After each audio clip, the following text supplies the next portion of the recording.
हनुमान जी अशोक वाटिका में प्रविष्ट होते हैं और वे अशोक वृक्ष जिसके नीचे जानकी जी विराजमान है अत्यंत छोटे रूप में पत्ते की आड़ में छिप करके बैठ जाते हैं और उसके पश्चात उनके ही समक्ष अनेकों घटनाएं घटित होती हैं। वे वहां पर बैठे बैठे विचार कर रहे हैं, क्या करूं, मैं जनकनंदिनी के समक्ष कैसे जाऊं, किस रूप में जाऊं। और जब वे यह सोच रहे थे उसी समय रावण मंदोदरी और अन्य रानियों के साथ अशोक वाटिका में आता है और किशोरी श्री जनकनंदिनी को वो लोभ दिखाने की चेष्टा करता है, डराने की चेष्टा करता है। और जब श्री किशोरी जी विचलित नहीं होती है वह राक्षसियों को आदेश देता है कि तुम इन्हें किसी भी प्रकार से मेरी इच्छा को पूर्ण करने के लिए प्रेरित करो और यदि इन्होंने मेरी बात नहीं स्वीकार की तो 1 महीने के पश्चात मैं इनका सिर काट दूंगा। रावण चला जाता है और उसके पश्चात राक्षसियां सीता जी को डराने की चेष्टा करती हैं। जब जनकनंदिनी व्याकुल है राक्षसियों से घिरी हुई, उस समय उन राक्षसियों में ही कृष्णा नाम की एक ऐसी राक्षसी थी जिसने अन्य राक्षसियों से कहा कि तुम जिस प्रकार के व्यवहार विजय नंदिनी से कर रही हो, सीता से कर रही हो, शायद तुम उसका परिणाम नहीं जानती। भविष्य में जो होने वाला है उसका मुझे पता है।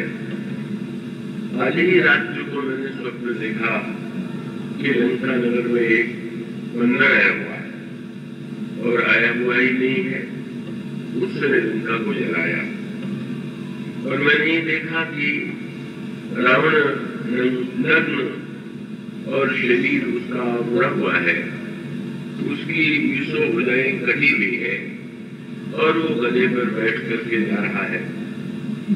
तो मैं स्पष्ट कहती हूँ कि ये स्वप्न नहीं है, ये भविष्य में घटित होने वाला सत्य है। और तुम यदि अपना कल्याण चाहती हो तो सीता जी के चरणों में तुम नमन करो, उनकी सेवा करो, इन्हें प्रसन्न करो, तब तुम्हारा भविष्य सुरक्षित है। और नहीं तो तुम्हारे समक्ष तो बहुत बड़ी विपत्ति आने वाली है। राक्षसियां सीता जी की सेवा तो नहीं करती हैं और इतना अवश्य डर जाती है कि वो दूर चली जाती है और वो जो डराने की चेष्टा कर रही थी उसे बंद कर देती है। तो सीता जी को लगता है कि सीता ने इस विपत्ति में मेरी रक्षा की है और उन्होंने कहा कि मां सीता, अब ये जो वियोग है, ये पीड़ा है और ये इस निशाचर की ये कठोर वाणी सहन करने योग्य नहीं। मैं नहीं चाहती कि 1 महीने के पश्चात इस दुष्ट के द्वारा मेरे सिर काटे जाए, मेरा सिर काटा जाए। और इसलिए तुम मेरी सहायता करो, लकड़ी ला करके चिता सजा दो, अग्नि ला दो और मैं अपने शरीर का त्याग कर दूं। सीता ने कहा कि राजकुमारी, आप धैर्य धारण कीजिए। अब आप अग्नि में मिलना चाहती है पर ये रात्रि के समय तो उचित नहीं होगा, प्रातः काल को होने दीजिए। और ऐसा करके सीता चली जाती। सीता जी की व्याकुलता की सीमा नहीं रहती, चारों ओर दृष्टि डालती है, प्रतिकूलता ही प्रतिकूलता है। और उनकी दृष्टि उस वृक्ष के पत्तों की ओर गई जिस वृक्ष के नीचे वे हैं, अशोक वृक्ष। और उसके जो लाल पत्ते थे, ऐसा लगने लगा कि यह तो मानो अग्नि के ही कुछ टुकड़े हैं। और उन्होंने अशोक से यही कहा कि अशोक, तुम मेरी सहायता करो, तुम्हारा नाम यदि शोक दूर करने वाला है तो तुम अगर मुझे अग्नि दे दो, मैं शरीर का त्याग कर दूं, तो मैं तुम्हारे प्रति आभारी रहूंगी।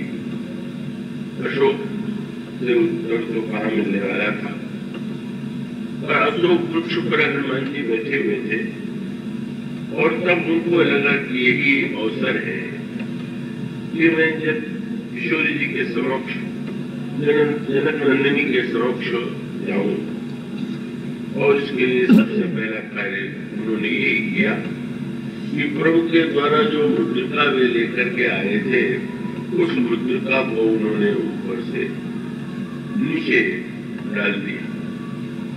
श्री सीता जी ने देखा, एक क्षण के लिए उनको लगा कि शायद अशोक वृक्ष ने मेरी प्रार्थना स्वीकार कर लिया, ये शायद जो कि उसमें जो मुद्रिका है वो माणिक्य में राम नाम है, लाल लाल सा। ऐसा लगा कि शायद ये अग्नि का ही कोई टुकड़ा आ रहा है अशोक की ओर से, और वो उसको ऊपर ही हाथ में ले लेती है, और जब देखती है कि यह तो प्रभु की मुद्रिका है, तो वो फिर चकित हो जाती है। कोई शक्तिशाली ऐसा नहीं है कि जो हमारे प्रियतम को परास्त करके मुद्रिकाओं से छीन सके। और मैं यह सोचती हूँ कि माया के द्वारा भी जिस मुद्रिका की रचना नहीं की जा सकती, जिस भावों में सीता जी जब सोच रही, तो उस समय हनुमान जी ने सीता जी को पूरी कथा सुनाई, और उस कथा को सुनकर के जनक नंदिनी का दुख, उनकी पीड़ा दूर हो गई। और उसके पश्चात उन्होंने ये कहा कि जिसने इतनी मधुर कथा सुनाई वह सामने क्यों नहीं आता। हनुमान जी वृक्ष से नीचे आ जाते हैं और मां भयभीत हो जाती हैं। एक बंदर जो वृक्ष के नीचे कूदा हुआ वो भयभीत होकर के पीठ कर देती है हनुमान जी की ओर, और जब उनकी इस स्थिति को हनुमान जी ने देखा तो उन्होंने यही कहा कि मां, यह मुद्रिका मैं ही ले आया हूं, और मैं ये प्रभु ने आपके लिए भेजा है, और मैं प्रभु का दूत। मां ने पूछा, मनुष्य और बंदर का संग कैसे हो सकता है? तब हनुमान जी ने और विस्तार से वो घटनाएं सुनाई।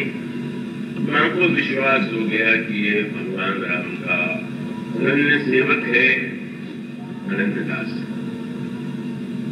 तो इस संदर्भ में 2 दिन से प्रसंग चल रहा है। अब श्रोता नृत्य बढ़ते जा रहे हैं, उन्हें पूरी भूमिका का तो पता नहीं हो सकता है, उसे दोहराया भी नहीं जा सकता है, किंतु सूत्र के रूप में आपका ध्यान मैं इस दिशा में आकृष्ट करना चाहूंगा कि वस्तुतः ये जो 2 चित्र आपको रामचरितमानस में दिखाई देते हैं, श्री सीता जी के 2 चित्र, और वो दोनों चित्र भिन्न भिन्न परिस्थितियों में। श्री सीता जी का एक दर्शन आप तब करते हैं मानस में जब भगवान श्री राम पुष्प लेने के लिए जनक जी की वाटिका में आए, और उस वाटिका में श्री सीता जी ने भगवान राम को देखा। और दूसरा दृश्य वह है जब वो रावण के द्वारा बंदनी बना करके अशोक वाटिका में लाई गई है। अशोक वृक्ष के नीचे उनको रावण ने बैठा दिया है, और वो बड़ी व्याकुल है, बड़ी पीड़ाग्रस्त है। तो ये तो वस्तुतः रामायण की कथाओं की विशेषता यही है, वो तो हमारे आपके जीवन का ही सत्य है। कभी जीवन में अनुकूलता होती है और कभी जीवन में प्रतिकूलता होती है, और अनुकूलता और प्रतिकूलता जब भगवान राम भी अपने जीवन में स्वीकार करते हैं, सीता जी भी स्वीकार करती हैं, जिन्हें हम साक्षात ईश्वर और महाशक्ति कहते हैं, मानते हैं, तो उसका तात्पर्य क्या है? मानो ये जो चरित्र है, ये घटनाएं जो है, हम सबके लिए संदेश देती। हम अनुकूल, जब हमारे जीवन में अनुकूलता हो तब हमें क्या करना चाहिए, और जब परिस्थितियां बिल्कुल उल्टी हो, बिल्कुल प्रतिकूल हैं, तो हमारी भूमिका हमें अपने जीवन को किस रूप में स्वीकार करना चाहिए, और तब आप क्या पाते हैं। और सूत्र यही है जिसकी चर्चा कल की गई थी। तो गोस्वामी जी ने प्रकृति, पशु, पक्षियों और वृक्षों के माध्यम से अनेक जो उपदेश आपके सामने रखे, तो उसमें जो बात कल कही जा रही थी कि जिस वाटिका में श्री सीता जी है उसका नाम अशोक वाटिका है। तो महाराज जनक की वाटिका का कोई साहित्यिक नाम रामायण में नहीं आया है। बड़ा सीधा सा गोस्वामी जी ने बात भी लिख दिया। भगवान राम जब फुलवारी में जाते हैं फूल चुनने के लिए, तो जनक की वाटिका का नाम तो बड़ा साहित्यिक रखा गया होगा, पर गोस्वामी जी किसी नाम का उपयोग नहीं करते, केवल इतना कहते हैं कि धूप बाग पर देखे हो जाए। श्री राम ने महाराज जनक के बाग को जाकर के देखा, और रावण की वाटिका तो बड़ी, उसका नामकरण ही बड़ा साहित्यिक है, अशोक वाटिका। और आप बातें क्या है, उस वाटिका में आए हुए हैं भगवान श्री राम फूल चुनने के लिए, सुमन चुनने के लिए, और अशोक वाटिका में तो प्रभु नहीं है, तो श्री सीता जी वियोगिनी के रूप में बैठी हुई है, हनुमान जी आए हुए। और इस वाटिका में आकर के हनुमान जी का अंत में जब ये संवाद पूरा होता है तो वो वाटिका के फलों को खाते हैं और बाग को उजाड़ देते हैं। क्या इसका अभिप्राय? और उसमें भी वही सूत्र है, भगवान राम और सीता जी को जो वृक्ष प्रिय है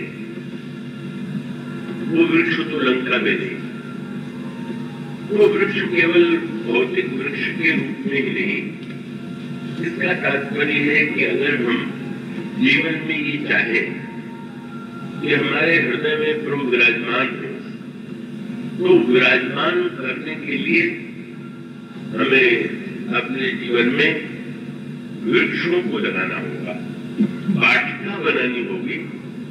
बाहर की वाटिका तो वाटिका है ही, उसमें जाकर के भी आपको आनंद की अनुभूति होती है, पर हम अपने जीवन को अगर वाटिका के रूप में वर्णित कर सके तो हमारा प्रयत्न यही होना चाहिए कि हमारा अंतःकरण, हमारा हृदय अशोक वाटिका की तरह न हो। हमारा हृदय तो महाराज जनक की वाटिका के समान होना चाहिए। यह प्रश्न किया जा सकता है कि रावण की वाटिका का नाम यदि इतना साहित्यिक है तो जनक की वाटिका का भी तो नाम कोई होना चाहिए। तो मानो एक संकेत ये है, जनक के लिए प्रसिद्ध शब्द है विदेह। तो विदेह का अर्थ आप जानते हैं जो देह से ऊपर हुआ।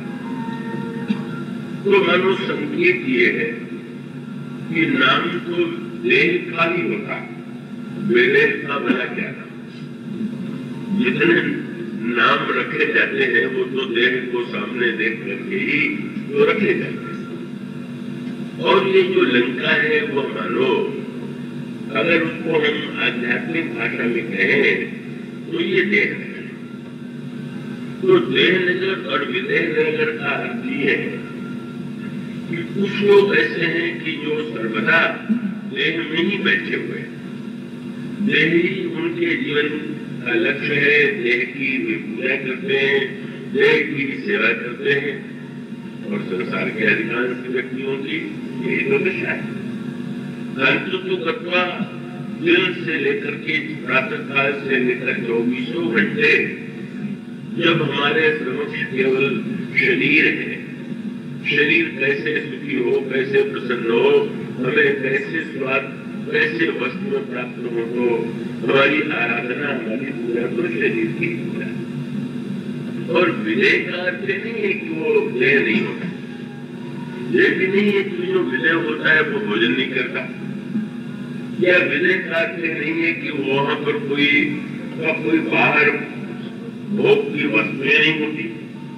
उसका अभिप्राय ये है कि वो वस्तुओं में भी रख करके जो व्यक्ति इस बात को जानता है कि देह ही सर्वश्रेष्ठ वस्तु नहीं है, देह से ऊपर उठना यह भी हमारे जीवन में आवश्यक है। अब आप कल्पना कीजिए, आप कथा में आए हुए हैं तो शरीर से ही तो आए हुए हैं, पैर से ही तो आए हुए हैं, किंतु कथा में भी जितने देर आप बैठे रहते हैं, अगर देह में बैठ जाए तो क्या होगा? सोचिए, कई लोगों को कथा में नींद आने लगती। क्यों आने लगती? क्योंकि वहां आकर के भी बेचारे देह में ही बैठे रह जाते, देह से जरा ऊपर उठने की कोशिश ही नहीं करते। तो अब इसका अर्थ ये है कि उस समय के लिए सही आप यहाँ पर बैठे हुए हैं, इतने लोगों के बीच में बैठे हुए हैं, और आप कोई कुर्सी पर है, कोई नीचे है, कोई आगे है, कोई पीछे है, तो उस समय तो आप कथा का आनंद और कथा में तन्मय तभी हो पाएंगे जब उस समय के लिए आप देह की भावना से अपने को ऊपर उठा लें। और कोई भी साधना ऐसी है तो आपको देह से ऊपर उठना ही होगा, चाहे घंटे भर के लिए हो, सर्वदा न रहे पर कम से कम एक अभ्यास तो पढ़ना चाहिए। तो इसका अभिप्राय है कि जो देह से कभी उठ ही नहीं सकता, और वह जहां पर देह से ऊपर उठने की चेष्टा की जाती है। और सीता जी कौन है? सीता जी महाराज जनक की पुत्री मानी जाती है। और कितनी अनोखी कथा। सीता जी का जन्म देह से नहीं हो, आपकी पत्नी से पुत्री हो और आप उसको पुत्री मानते ही, लेकिन सीता जी का जन्म तो पृथ्वी से, और जनक ने और सुनैना ने भावना से ही तो उनको पुत्री मान लिया। तो उसका अर्थ ये है कि अगर वे देहवादी होते तो देहवादी तो यही मानता है कि शरीर से जिसका जन्म हो वो नाता असली, और जिसको मान लिया वो तो मान लिया हुआ है, वो तो एक मानने के लिए है, वस्तुता उसमें वास्तविकता नहीं। तो अब जो स्व व्यक्ति सब कुछ, उसका सारा केंद्र, सारा धर्म, सारा कर्म, सारा कर्तव्य अगर वो व्यक्त करेगा तो अपने शरीर से जन्म लेने वाले पुत्र के लिए करेगा, प्रयत्न करेगा तो शरीर से संबंधित लोगों के लिए करेगा। एक जीवन धारा हुआ है जिसमें अधिकांश व्यक्ति बचे हुए, ये तो दूसरी विचारधारा हुआ है कि जहां पर नहीं भाव के द्वारा इतना अनुराग है हमारा जनक का, जनक नंदिनी के प्रति। यह कभी उसके मन में बात आई कि ये तो मेरी बेटी नहीं है, तो नाना जी को क्या कभी लगा कि मेरे गर्भ से तो उनका जन्म नहीं हुआ। और यही है दो प्रकार का चिंतन, दो प्रकार की। तो इसका अभिप्राय, अगर शरीर केंद्र में तो हम जिस धर्म का पालन भी करेंगे वो हमें स्वार्थी ही बना देंगे, और अगर हम भक्ति धर्म को स्वीकार करेंगे तो भक्ति धर्म का अभिप्राय भावना के द्वारा स्वीकार किया गया जो कर्तव्य है, धर्म है, वो भाव में जो स्थित है, तो वही भक्ति का जो धर्म है वो व्यक्ति को स्वार्थ से ऊपर उठने की प्रेरणा देता है, और शरीर को ही केंद्र बना करके किया जाने वाला धर्म का पालन थोड़ा व्यक्ति को आगे भले ही बढ़ा दे, पर वो उसके स्वार्थ में कोई अंतर नहीं लाता। तो ब्राह्मण जो है वो तो शुद्ध देहवादी, शरीरवादी, लंका का सारा जीवन दर्शन केवल राक्षस जात, राक्षस शरीर, मेरी रावण की मान्यता है। अब ऐसी स्थिति में सीता जी को पाने की अभिलाषा, सीता जी एक आज्ञा पालेंगे, फिर रावण जो है, और भगवान राम के चरित्र में यदि दोनों की तुलना करें तो सर्वथा दोनों के चरित्र में बिल्कुल भिन्नता है, अलगाव। पर एक बात दोनों में समान दिखाई देती है, क्या? श्री सीता जी भगवान राम की तो प्रिया है, धनुष तोड़ करके प्रभु ने प्राप्त कर दी, और रावण भी सीता जी को अपनी प्रिया ही बनाना चाहता है और उन्हें पाना ही चाहता है। तो इसका अर्थ है कि केंद्र में यहाँ एक बिंदु ऐसा है कि जहाँ भगवान राम और रावण, ऐसा लगता है कि भगवान राम की भी प्रिया है और रावण उन्हें पाने के लिए प्रयत्नशील है। पर मुख्य प्रश्न ये, किस रूप में हम पाना चाहते हैं, किस रूप में पा करके हम उन्हें जीवन में स्थापित करना चाहते हैं? केवल संक्षेप में ये बातें बहुत विस्तार से, क्योंकि तो प्रसंग अपने में ही बड़ा विस्तृत है, और इसका अर्थ यूं हुआ कि अगर आप किसी को अपने यहाँ निमंत्रण दें, अपने यहाँ बुलावे, तो निमंत्रण देने की एक पद्धति होती है, और जब आप किसी को बुलाते हैं तो अगर आप बुद्धिमान हैं तो पता लगा लेते हैं कि सामने वाले व्यक्ति को क्या अच्छा लगता है और क्या अच्छा नहीं लगता, वो कहाँ रुकना चाहेगा, उसके लिए कौन सी वस्तुएं ऐसी होनी चाहिए कि जिसके द्वारा वो व्यक्ति प्रसन्न हो। और इसका अर्थ है कि सीता जी को पाने की इच्छा तो सब में है। जब ये कहा जाता है भगवान राम ने, महाराज मनु से जब मनु के सामने भगवान राम और सीता जी प्रकट हुए, तब उन्होंने यही कह करके तो सीता जी का परिचय दिया कि आदि शक्ति तेरी जगह उपजाया। यही वो आदि शक्ति हैं जिन्होंने संसार का निर्माण किया। तो ये तो बड़ी पते की बात है। शक्ति को कौन पाना नहीं चाहता? शक्ति ही तो व्यक्ति के जीवन के केंद्र बिंदु में सर्वत्र दिखाई दे रही, पर उनको पाने की पद्धति क्या है? जब उन्हें केवल शक्ति नहीं कह करके ये भी कहा गया कि वो शक्ति ही नहीं है, वो साक्षात भक्ति भी है। जब ये कहा गया कि वो भगवान राम की प्रिया है, तो उसका तो सीधा सा तात्पर्य है कि जब कोई व्यक्ति निमंत्रण देगा, महाराज जनक के यहाँ तो प्रभु बिना निमंत्रण के भी आते हैं, और वहां पर सीता जी और प्रभु का परिणय हुआ। तो जनकपुर वासियों की भी इच्छा तो यही है कि यहाँ पर राम आवे, और तब उनके मन में बड़ी मीठी कल्पना है। क्या? पर उनके मन में कल्पना ये है, वो जनकपुर की स्त्रियां आपस में कहती है, किसी स्त्री ने कहा कि सीता हमें कितनी प्रिय थी, फिर विवाह के बाद वो दूर चली जाएंगी, अयोध्या चली जाएंगी, हमें उनका दर्शन नहीं होगा। यही कहा कि नहीं, तुम चिंता मत करो, सीता को विदा करने के बाद जनक कितना स्नेह करते, सुनैना सीता जी को कितना चाहती, और वो बहुत सी दुखा से बार बार बुला लेंगे सीता जी, और सीता जी जब आवेंगी तो उसका परिणाम क्या हो? बारह बार सनेह बस जनक बुलाऊ बसी, तो लेन आई है बंधु लोग, वो ठिकाम कम दिए, और बार बार होई बहुराई, प्रिय न खाई अस सासुर माई, तब तब राम लखन ही बिहारी, कोई है सब पुरलोक सुधारी।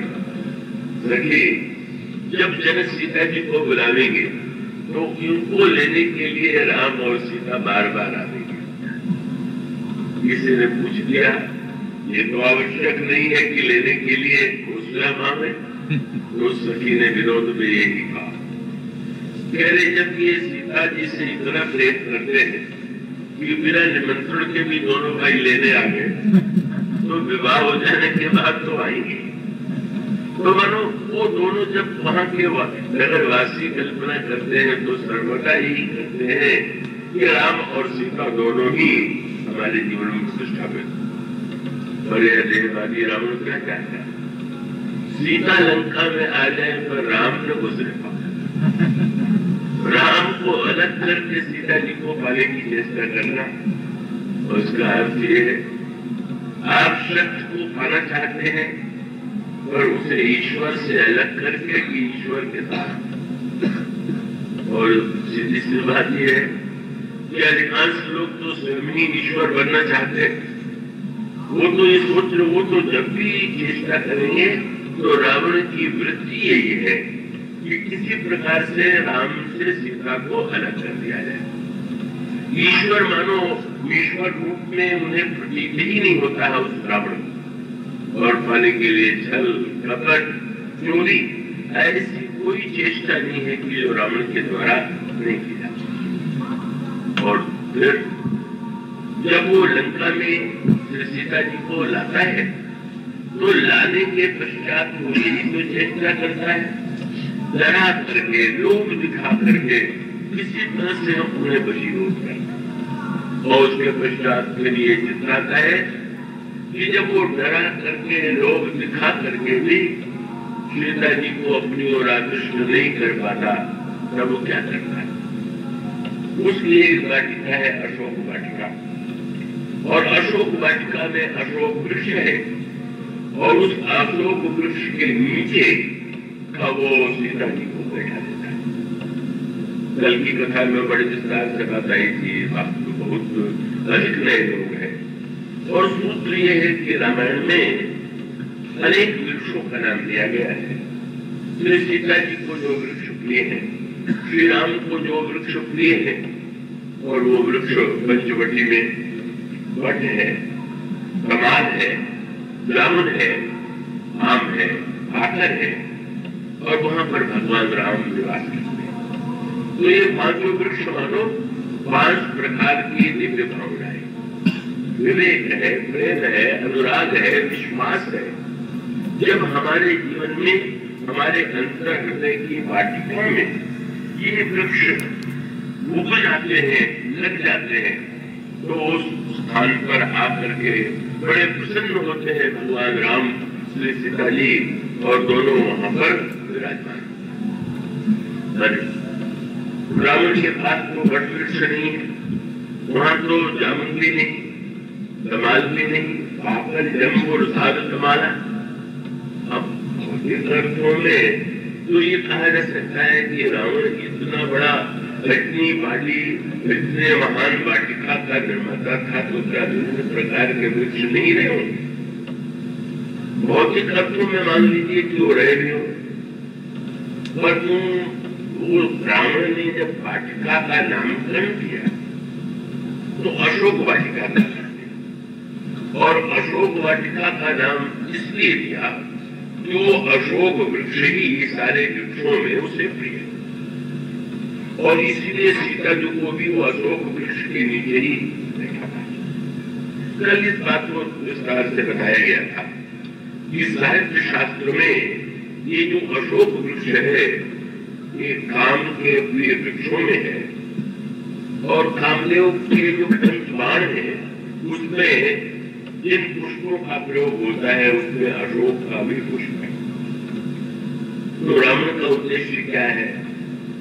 किसी तरह से विदेह नंदिनी को तो विदेह नंदिनी के रूप में देखता नहीं, वो सोचता है कि सब पर तो मन पर वातावरण का प्रभाव पड़ता है, तो इस वातावरण, ऐसे वातावरण का हम निर्माण कर दें कि जहाँ सीता के मन में स्वयं मेरे प्रति आकर्षण उत्पन्न हो जाए, वासना उत्पन्न हो जाए, कामना उत्पन्न हो जाए।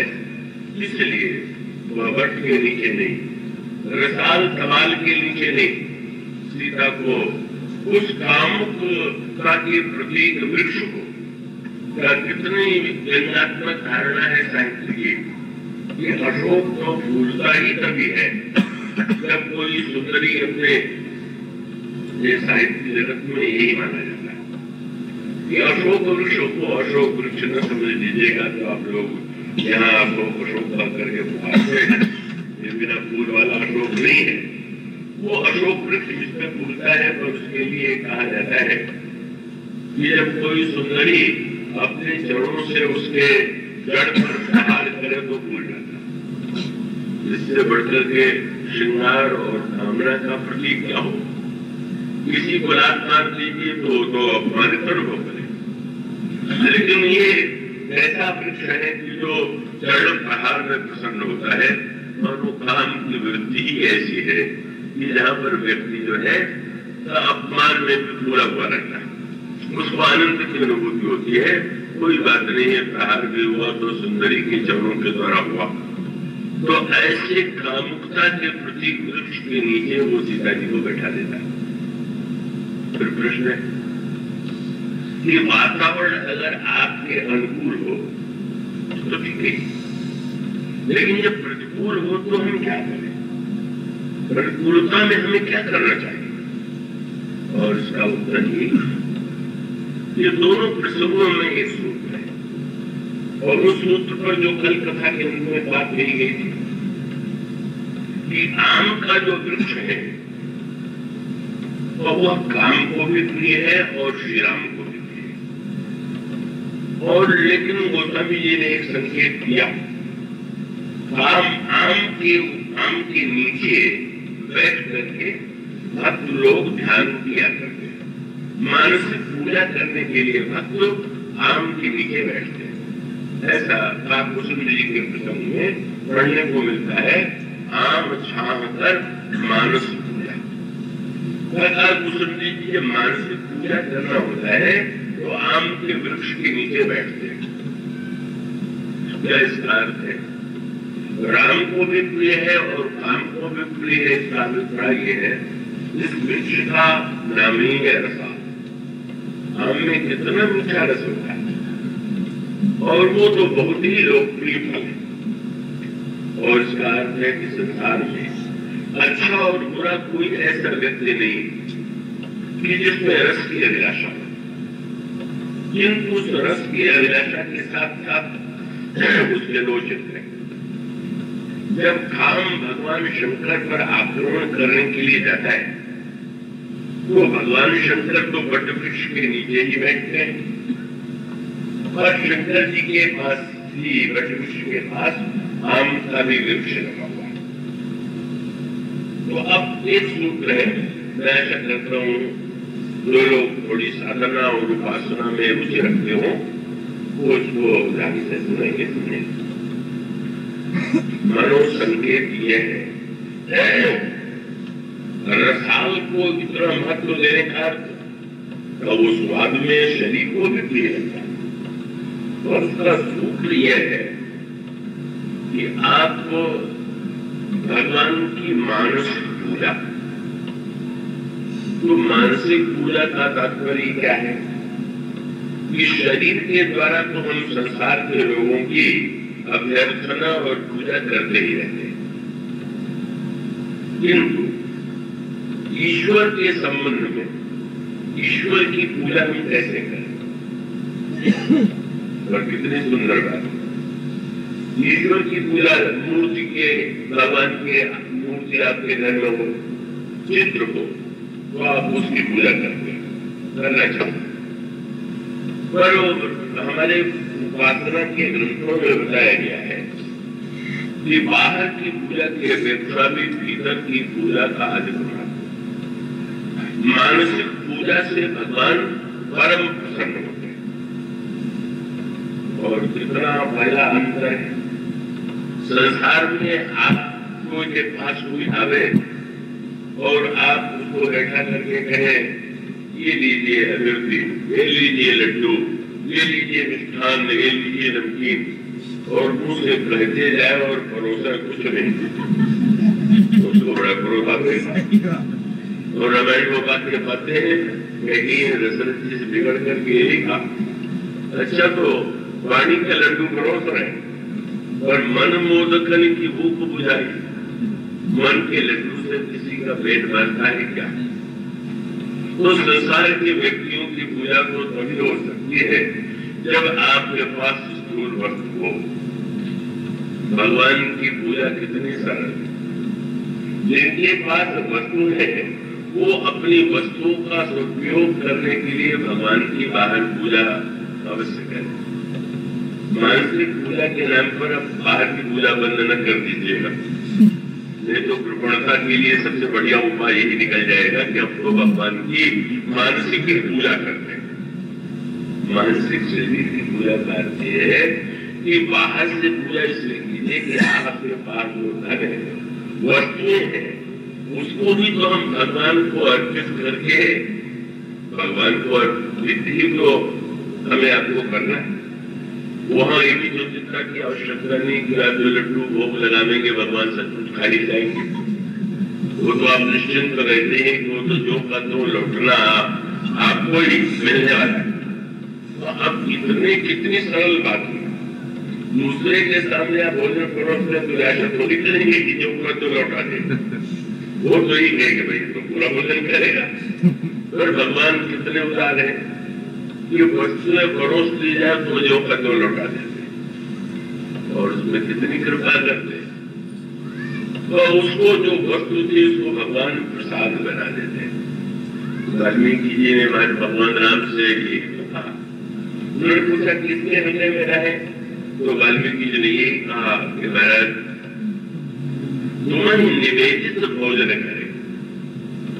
तो वस्त्र बढ़िया से बढ़िया पहनते हैं लेकिन वो भगवान को स्पर्श करा करके आभूषण सुंदर से सुंदर धारण करते हैं पर भगवान का प्रसाद करा। इससे कोई सरल बात होगी क्या? दूसरे को वस्त्र दे दीजिएगा तो दूसरा ले लेगा, और ठाकुर जी को वस्त्र दे दीजिए तो आप उतारिए और पहन लीजिए। आभूषण उनको चुला दीजिए, धारण कर लीजिए। मानो इससे बढ़कर के ईश्वर में की पूजा की उदारता क्या हो सकती है कि वो सारी वस्तुओं को प्रसाद बनाकर प्रभु प्रसाद सुचि सुवर्ण सुवासा सादर जासु लहरी नितनासा। सुवर्ण लीजिए तो भगवान को स्पर्श कराइए, भगवान को अर्पित कीजिए। वो सुगंध तो आपकी नासिका में जाएगी। मनो संकेत ये है प्रभु प्रसाद पट भूषण धरेंगे।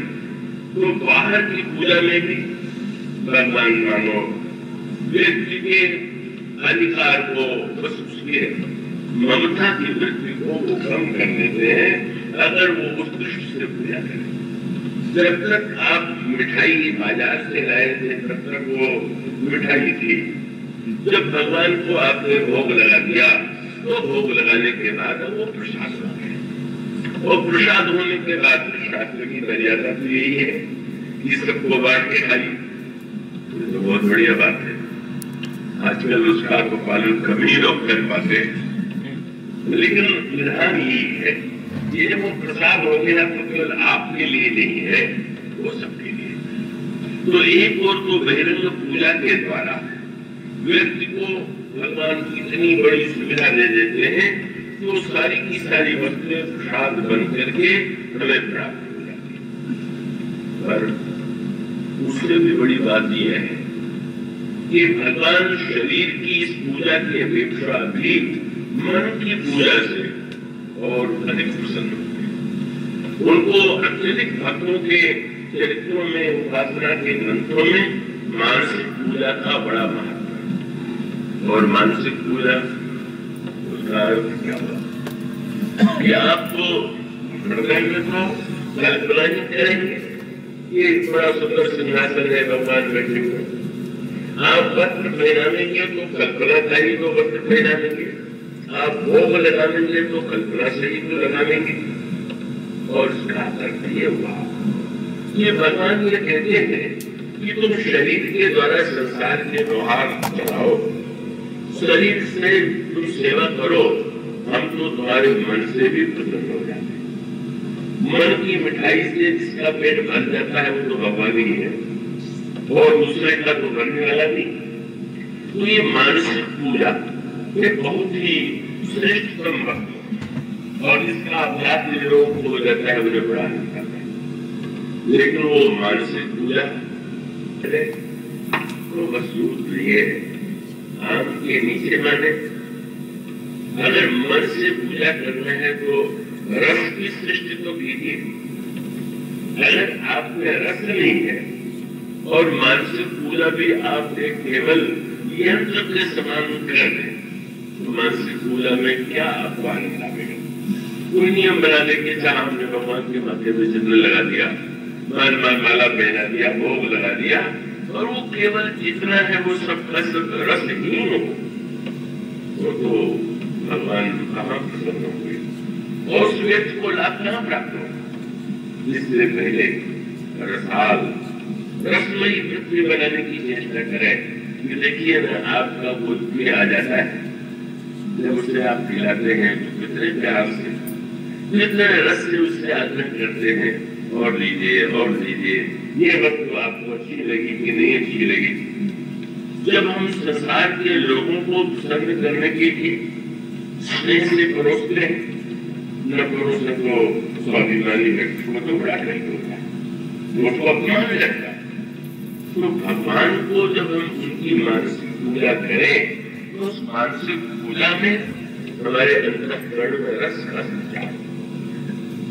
तो चाहे काम की वृत्ति हो वो भी रस की इच्छा और रसिक हुए बिना वैसे व्यक्ति कामों अपनी इच्छा की पूर्ति करेगा। और अगर भगवान की मानस पूजा करना हो तो रसमयी वृत्ति की आवश्यकता है। पर वो रस की वृत्ति और हर क्षण ये बात न बनी रहे, ये तो मैं कल्पना में कर रहा हूँ।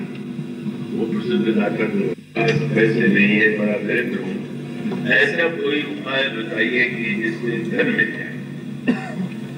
तो महात्मा ने पूछा, धन क्यों चाहते हो?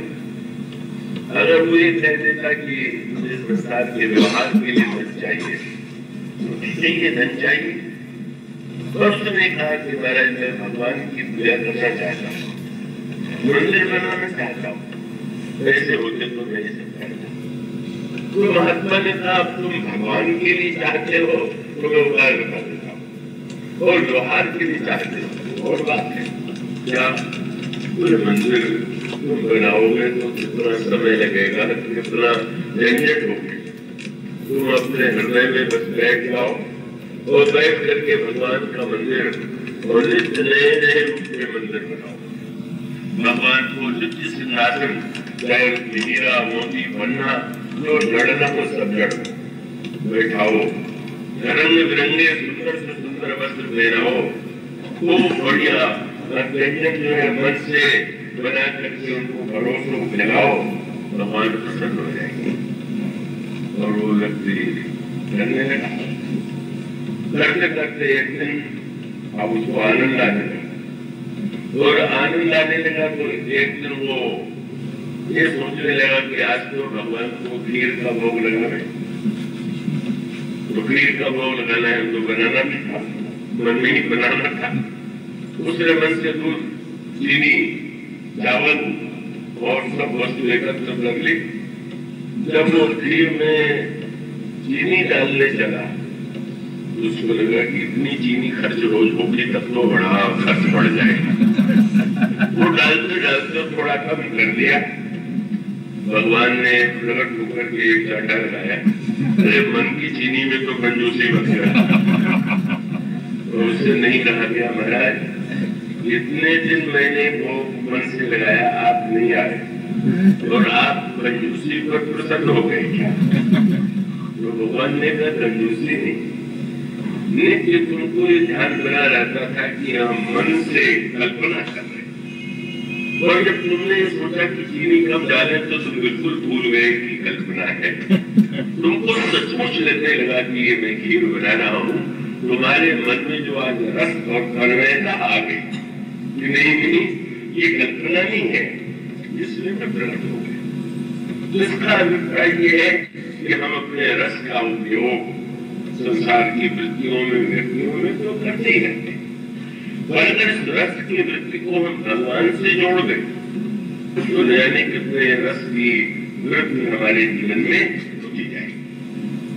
हम किसी को महत्व देता है, और इसीलिए शंकर जी विश्वास के वट वृक्ष के नीचे बैठे हुए हैं और जब उन पर आक्रमण करने के लिए आता है तो वो समझने ये कि देखिए रसाल विटप बर शाखा और देही पर चढ़े मदन मनमाना।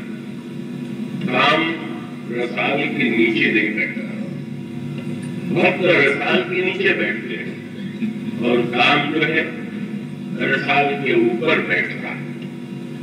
मानो सांकेतिक करती है कि काम सिर पर सवार होना चाहता है, काम जो है आरूढ़ हो जाना चाहता है व्यक्ति के मस्तिष्क पर अधिकार करके, और उसकी चेष्टा क्या है। शंकर जी श्री राम के ध्यान में डूबे हुए और शंकर जी जब श्री राम के ध्यान में डूबे हुए तो आम के वृक्ष पर देख रसाल विटप बर शाखा, देह पर चढ़े मदन मन माथा, पुष्प का धनुष और पुष्पवा के बाण से उसने भगवान शंकर के हृदय पर बाण का प्रहार किया। और सचमुच मानो एक काम की वृत्ति वह है जो हमें राम से दूर करना चाहती, राम की स्मृति राम के ध्यान से हमें अलग कर देना चाहती है। और तब वो जो वृत्ति है भगवान शंकर ने सोचा कि आज क्या हुआ कि मेरे मन में कुछ परिवर्तन सा लग रहा। काम को उन्होंने देखा और उन्होंने अपनी दृष्टि के द्वारा उसको जब नेत्र तीसरा खोलने लगे तो देवताओं ने कहा महाराज इसे तो बंद ही रखिए। काम का आनंद जो है वो तो थोड़ा दृष्टि बंद रखने का ही आनंद है। इसीलिए रामायण में शब्द आता है ना, मदन अंध व्याकुल सब लोग के वो अंधा बना देता है, दृष्टिहीन बना देता है। और इसीलिए शूर्पणखा जब लक्ष्मण जी के सामने गई और विवाह का प्रस्ताव किया तो लक्ष्मण जी ने शूर्पणखा से यही कहा, सुंदरी सुन मैं उनकर दासा, सुंदरी मैं उनका दास।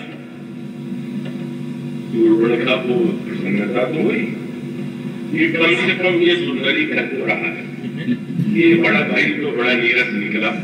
एक बार भी मैं इतनी सुंदर हूँ सुंदरी तक नहीं कहा, ये कम से कम रसिक लगा।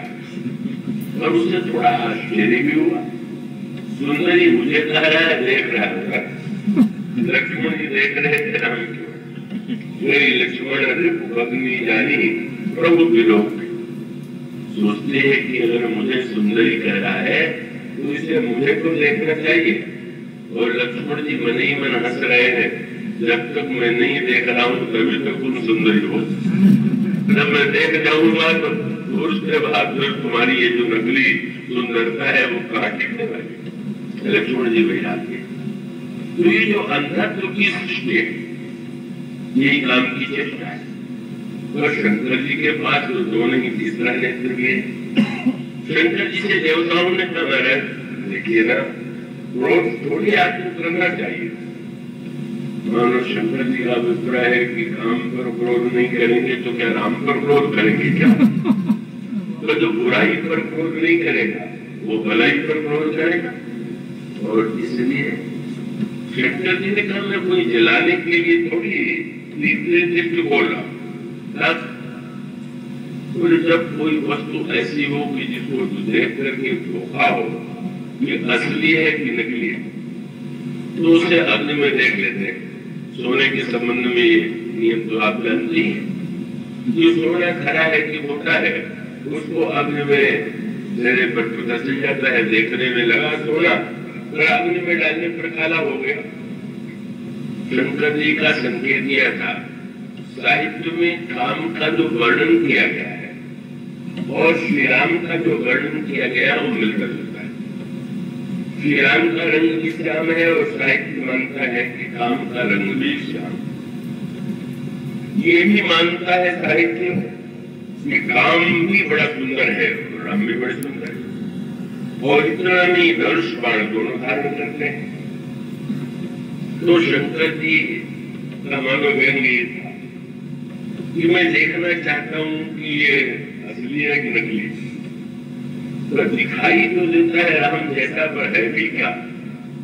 और तब शिव तीसर नैन उभारा, ये जगत काम भयउ जल छारा। राम जल करके भस्म हो गया। और भस्म मैंने ये जो राम के रूप का अनुकृति करके, धोखा दे करके हमारी वृत्तियों को विक्षुब्ध करना चाहता है, उसे शिव ने भस्म कर दिया। वो तो बात और थी कि जब दूल्हे के वेश में भगवान राम चले तो राम ने घोड़े का वेश बना लिया और श्री राम ने जब देखा तो प्रसन्न हो गए और उस घोड़े पर बैठे। और जब शंकर जी दर्शन करने आए तो शंकर जी ने श्री राम का दर्शन तो किया ही, लेकिन जब ध्यान से देखा तो घोड़ा बोले, जब बाद देश बनाई मन से राम हित, ये तो कामदेव। शंकर जी की ओर देखा घोड़े ने भी, महाराज उस दिन तो आपने मुझे भस्म कर दिया था, आज भस्म कर दीजिए तो जाने। शंकर जी ने कहा, जरा इनसे हटा दो अपने को, कौन बतावे। जब तुम्हारे ऊपर राम सवार हो गए तो तुम नहीं करो। तुम उसके ऊपर सवार होकर के मेरे मस्तिष्क पर प्रहार करना चाहते थे, इसलिए मैंने तुम्हें भस्म कर दिया था। जो बुद्धि को विकृत कर दे, हमारी अंतर्वृत्तियों को केवल विक्षुब्ध कर दे, ये हमारा तो वो जो दृष्टि है यहाँ पर हम तो नहीं, अशोक है, क्योंकि अशोक काम का ही मूर्तिमान प्रिय वृक्ष है। ये अशोक गंधर्वों को अत्यंत प्रिय वृक्ष था। तो श्री हनुमान जी ने अब यहाँ जो वृक्ष है, बटवी नहीं, कमाल नहीं, आम नहीं, पापेड़ नहीं, अशोक वृक्ष। यहाँ पर बहुत बढ़िया बात हो गई। श्री सीता जी अशोक वृक्ष के नीचे बैठी हुई है और हनुमान जी भी अशोक वृक्ष के ऊपर आगे बैठे। ब्रह्म वृक्ष पर दो बैठे, शंकर जी बैठे, शंकर काम बैठा और यहाँ पर शंकर अवतार हमारे हनुमान जो है उस वृक्ष पर बैठ गए और श्री सीता जी उस वृक्ष के नीचे बैठी हुई। पर क्या उनके अंतःकरण में अंश मात्र कहीं पर वासना का संचार हुआ? ब्राह्मण के प्रति उनकी दृष्टि कहीं गई? ब्राह्मण तो सीता जी को ललचाने के लिए सारी रानियों को लेकर के आए और इस दृश्य को भी हनुमान जी ने देखा और हनुमान जी सोचने लगे कि प्रभु ने ये जो दृश्य मुझे दिखला दिया वो कितनी बड़ी कृपा है। क्योंकि हनुमान जी सीता जी को लंका के बालों में ढूंढ रहे, रावण के महल में ढूंढ रहे थे, ऐसा वर्णना पढ़ते और हनुमान जी को दिखाई दे गया। वो जनक नंदिनी उन महलों में रावण के महल में हो सकती है, एक तो कल्पना करना भी अपराध है। उनकी जो दिव्यता है, उनका जो तेज है और वो तेजों में दृश्य सामने आता है। तो रावण चाहे जितना डरावे, कहे कि ये रानियां तुम्हारी सेवा करेंगी, लंका का सारा आभूषण तुम्हारे चरणों में है, सुंदरी तुम केवल एक बार मेरी ओर देख लो। और श्री सीता जी ने तो एक ही वाक्य में वही कहा कि सुनो दसो सत्योत प्रकाशा बहु की नलिनी करे विकासा असमन समझ कहत जानकी धन सुजने रघुवीर बानकी सच सुने हरि आनस मुनि अधम लज्ज लाज नहीं कोई। उन तेजोमय शब्दों में जब त्रिलोक विजेता राम को भी उन्होंने फटकार दिया, हनुमान जी ने उस दृश्य को देखा। मानो अशोक वृक्ष के नीचे बैठ करके भी उनके अंतःकरण में ये वासना का रंज मात्र उदय नहीं हुआ। क्यों नहीं हुआ? उसका अर्थ ये है, शरीर भले ही अशोक वृक्ष के नीचे बैठा हुआ था, तो सीता जी वृक्ष के नीचे बैठ करके क्या कर रही थी? ये जो ध्यान है ये बहुत ही उच्च कोटि की साधना है और उसका मूल तत्व यह है कि अब संसार को निरंतर देखते रहे तो अधिकांश दृष्टि को बुरे ही दिखाई देते, दुखदायी ही दिखाई देते। और ध्यान का अर्थ ये है कि जब आप बाहर से भीतर चले जाते हैं, आप क्या करते हैं? गर्मी बहुत लगे तो आप क्या करते हैं? आप जहां देखेंगे छाया है या कोई जगह है तो आप भीतर चले जाएंगे। वर्षा में आप क्या करते हैं? और इसका अर्थ ये है, बाहर जब संकट लगे तो भीतर चले जाएंगे। शरीर के लिए भी सत्य है और मन के लिए भी सत्य है। शरीर को प्रतिकूल शरीर के प्रतिकूलता में भी आप भीतर चले जाते हैं। और ध्यान करना माने जब बाहर दुख दिखाई दे, राग, द्वेष, ईर्ष्या, बुरी वृत्तियां दिखाई दे, तो चलो भाई भीतर चले। ध्यान का अर्थ ये। और उसमें सीखा कि उस अश्लोक वाटिका में बाहर जहां प्रतिकूलता ही है, जहां राक्षसियां डरा रही है, जहां रावण उनको लोभ दिखा रहा है, और सीता जी मन से कहा, हनुमान जी ने उस दृश्य को देखा। तब वो अश्लोक वाटिका में बहुत सुंदर सुंदर वहां भी ध्यान और यहाँ भी ध्यान, अनुकूलता में भी ध्यान कीजिए और प्रतिकूलता में भी ध्यान कीजिए। अनुकूलता में ध्यान कैसे करना चाहिए? देखिए, किवाड़ जब आपके घर में होता है तो उसका उपयोग कितना होता है। अगर आप किसी को आने देना चाहते हैं और वो खटखटावे, आपका द्वार बंद है तो आप दरवाजा खोल के उसको भीतर बुला लेते हैं। और अगर आप चाहते हैं कि कोई भीतर घुसने ना पावे तो आप देख करके उसको इसके द्वार नहीं खोलते। तो अब ध्यान करने का अर्थ क्या? कि जिसको चाहे उसको आने दे और जिसको चाहे उसको ना आने दे, यही ध्यान का सूत्र। और ध्यान में इसीलिए सीता जी क्या करती है, जब भगवान राम को देखती हैं उस वाटिका में, तो उन्होंने क्या उपयोग किया? श्री राम की सुंदरता को देखा, दिव्य उनके रूप लावण्य को देखा, और तब वो कवि ने कहा, लोचन मग राम पुरा। नेत्र मार्ग से भगवान राम को भीतर ले आए। भीतर ले आने योग्य तो राम ही है, वो रहेंगे तो कोई जगह झंझट नहीं है। अगर जो बाहर मिलते रहते उनको भीतर भी ले आया। लोग तो ध्यान करने बैठते हैं तो बाहर जो हुआ रहता है उसी की याद वहां भी करने लगते हैं। वो तो बाहर वाले भीतर आएंगे तो ही धमा चौकड़ी मचाएंगे। इसलिए सीता जी ने प्रभु को हृदय में बुला लिया। तो किवाड़ है ना, ईश्वर ने किवाड़ कितना सुंदर ले लिया। नेत्र के साथ किवाड़ न दिया होता तो समस्या ये थी कि भाई अब नेत्र को जो चाहे वो तो देखना पड़ेगा हमारे साथ। और ऐसा बढ़िया किवाड़ दे दिया। परशुराम जी ने जब कहा लक्ष्मण को मेरे हाथ से दूर कर लो, निकालो इसको यहाँ से। और लक्ष्मण जी को भला कौन निकालता? उस समय लक्ष्मण जी ने वेणु में कहा, बड़ा मुझे निकालना तो बहुत सरल है, क्या बोले मुझे आंख रखो को नहीं, किवाड़ बंद कर लीजिए, मुझे बाहर भीतर घुसने मत दीजिए। मानो आप अगर नहीं देखना चाहते तो अपने पलकों का प्रयोग तो नहीं करते। और सीता जी ने भी जब श्री राम को हृदय में बुलाया तो पहले काम क्या किया?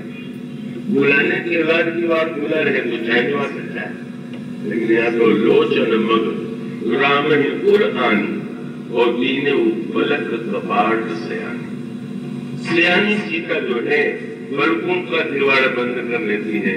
अब श्री राम प्रभु श्री प्रियतम को छोड़ करके और नहीं आने पाते।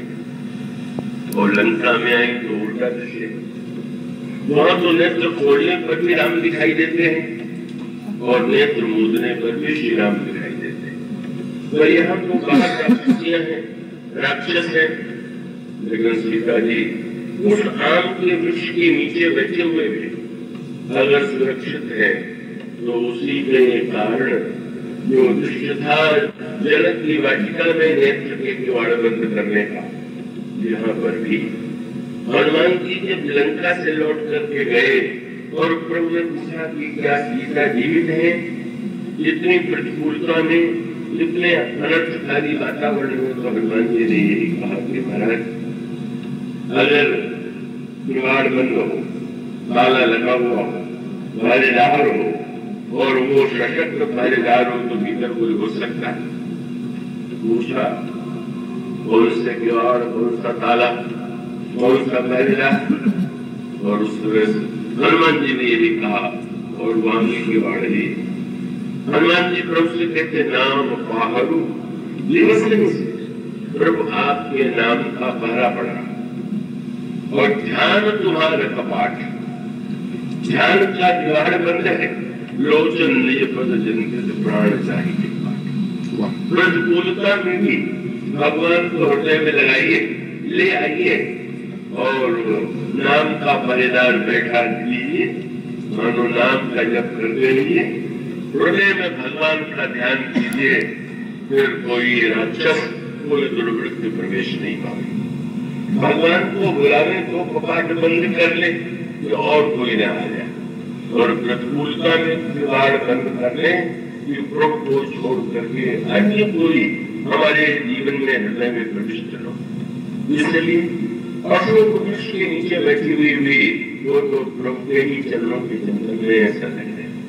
और यहाँ जो हनुमान जी महाराज आए हुए हैं, बाल ब्रह्मचारी विरागी हनुमान, वो तो उस वृक्ष पर सवार हो जाते हैं और वो भी तो दो वस्तु लेकर के आए हैं, नाम की मुद्रिका और राम की कथा। और इसका अर्थ ही है कि प्रतिकूल वातावरण में भगवान का नाम और कथा के द्वारा ही हम उसके द्वारा अपनी रक्षा कर सकते हैं। इन शब्दों के साथ आज विराम, चर्चा कर बोलिए।